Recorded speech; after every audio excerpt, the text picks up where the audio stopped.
Gencatan senjata sementara di jalur Gaza sudah berakhir kemarin 1 Desember 2023. Perang antara Israel dan Hamas berlanjut kembali dan langsung menambah korban jiwa di jalur Gaza. Kita akan bahas apa yang terjadi selama masa gencatan senjata sementara dan apa harapan negara-negara lain atas konflik Israel-Palestina hingga hari ini. Pemirsa, saya ajak Anda kita simak. Ini adalah gencatan senjata sementara yang dilakukan. Ini kalau kita lihat jeda kemanusiaan ini sudah berlangsung dari tanggal 24 November 2023. Awalnya disebutkan hanya 4 hari. Pause, bahasa dari Benyamin Netanyahu yang disampaikan. Artinya jeda. Jeda selama 4 hari kemudian menjadi 7 hari karena diperpanjang sebanyak 2 kali. Dan pada akhirnya berakhir di tanggal 1 Desember 2023. Kemudian pemirsa, selama masa gencatan senjata sementara ini ada beberapa tahanan yang kemudian dibebaskan, baik dibebaskan oleh Israel dan juga dibebaskan oleh Hamas. Kalau kita lihat ada 105 warga negara Israel yang dibebaskan oleh Hamas dan kemudian ada 240 warga negara Palestina yang dibebaskan oleh Israel. Namun informasi yang disampaikan oleh media lokal di sana ada sekitar 137 warga yang masih jadi tahanan di Gaza.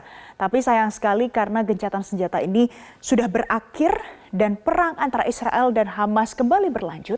Bahkan jumlah korban per hari ini setelah gencatan senjata berakhir sudah bertambah kurang lebih sampai dengan 180 korban jiwa, dikutip dari Al Jazeera.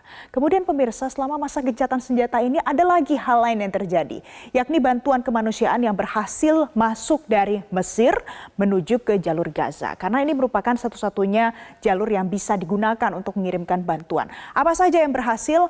Dikutip dari pernyataan yang disampaikan oleh juru bicara dari pemerintah Mesir, ada kurang lebih 2.781 truk bantuan berangkat dari Mesir sampai ke jalur Gaza. Isinya banyak pemirsa. Ada bantuan medis dan obat, kemudian bantuan makanan, ada juga air, pasokan air juga masuk ke jalur Gaza. Selain itu kita lihat lagi ada bantuan lainnya. Ada kurang lebih 3.203 ton bantuan yang tidak dideskripsikan, mungkin bentuknya seperti baju, kemudian hal-hal esensial yang dibutuhkan.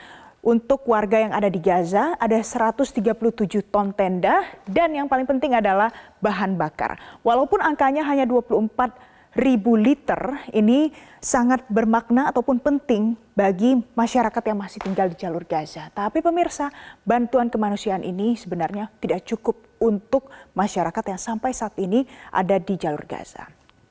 Mengapa gencatan senjata pada akhirnya selesai? Ini adalah alasan yang disampaikan oleh pernyataan militer Israel yang disampaikan secara resmi di situs AFP. Saya kutip, Hamas telah melanggar jeda operasional dan sebagai tambahan melancarkan serangan terhadap wilayah Israel. Jadi sebenarnya ada tudingan bahwa Hamas yang melakukan pelanggaran ini. Tapi pemirsa, sampai dengan saat ini tidak ada yang bisa memastikan siapa yang kemudian melanggar kesepakatan jeda operasional. Apakah itu Hamas ataupun Israel, semuanya saling tuding. Kemudian kita lihat apa yang disampaikan oleh Perdana Menteri Israel, Benyamin Netanyahu. Benyamin Netanyahu mengatakan begini, setelah dimulainya kembali pertempuran, kami menekankan pemerintah Israel berkomitmen untuk mencapai tujuan perang, membebaskan para sandera, melenyapkan Hamas, dan memastikan bahwa Gaza tidak lagi menjadi ancaman bagi penduduk Israel. Ini disampaikan oleh Benyamin Netanyahu tanggal 1 Desember 2023. Benyamin Netanyahu, Perdana Menteri Israel, juga beberapa kali menekankan kalau bahwa ini adalah jeda saja, bukan berarti perang berakhir. Kita lihat pemirsa, gencatan senjata ini penting adanya. Tidak hanya untuk Israel dan juga Hamas, tidak hanya untuk Israel dan Palestina, tapi negara-negara lain. Mengapa? Karena ada upaya-upaya yang sejauh ini sudah dilakukan oleh beberapa negara. Saya kutip, ini dari Mesir dan juga Qatar. Negara ini menegosiasikan perpanjangan gencatan senjata, kemudian juga membantu fasilitasi pembebasan sandera berikut penyaluran bantuan. Tidak hanya Mesir dan Qatar, ada juga Amerika Serikat. Amerika Serikat memperingati Israel bisa jadi akan kehilangan kesepakatan damai jika tidak mengurangi krisis kemanusiaan. Berikut dengan Yordania. Yordania bahkan terang-terangan menarik duta besarnya dari Israel, dan Israel juga duta besarnya dilarang untuk masuk ke Yordania. Dan yang terakhir yang tidak kalah penting ada honorary mention. Ini dari Republik Malta yang pada tanggal 15 November 2023 resolusi soal pengiriman bantuan kemanusiaan ini lolos di dalam sidang Dewan Keamanan PBB. Jadi sangat banyak yang menyayangkan gencatan senjata sementara ini harus berakhir, termasuk diantaranya adalah Antonio Guterres. Kita lihat apa yang disampaikan Antonio Guterres, pemirsa. Sekjen PBB mengatakan kembalinya permusuhan hanya menunjukkan betapa pentingnya gencatan senjata kemanusiaan yang sejati. Nah, dari semua yang menyayangkan ini pemirsa, sebenarnya ada solusi yang kemudian pernah diangkat beberapa kali disebutkan, tapi sampai saat ini belum berhasil diterapkan, yakni two-state solution. Kita lihat pemirsa, two-state solution sebenarnya pertama kali dicanangkan ataupun disebutkan oleh Komisi PIL ini pada tahun 1937, jauh sebelum hari ini, dan pada saat itu ini merupakan rekomendasi Inggris untuk konflik Palestina dan Yahudi karena pada saat itu memang belum terbentuk negara-negara ini. Dan pada saat ini pemirsa, solusi dua negara ini kita lihat sudah mandek kurang lebih hampir 2 dekade karena kita lihat two-state solution Palestina dan Israel itu tujuannya haruslah hidup berdampingan secara damai. Waktu itu ditekankan kembali di kesepakatan Oslo tahun 1993 dan sudah disetujui oleh Palestinian Liberation Organization, tapi saat ini ternyata belum bisa direalisasikan. Kemudian bagaimana dengan dorongan negara lain supaya two-state solution bisa diimplementasikan.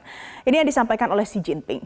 Xi Jinping, Presiden China, mengatakan bahwa inti dari konflik Palestina-Israel ini sebenarnya terletak pada tertundanya realisasi hak nasional sah rakyat Palestina untuk mendirikan negara merdeka. Dan kalau belajar dari pengalaman pahit dari siklus konflik Israel dan Palestina, ini menunjukkan bahwa hanya dengan menjunjung tinggi konsep keamanan bersama, ini yang diangkat dalam two-state solution, maka keamanan berkelanjutan bisa dicapai.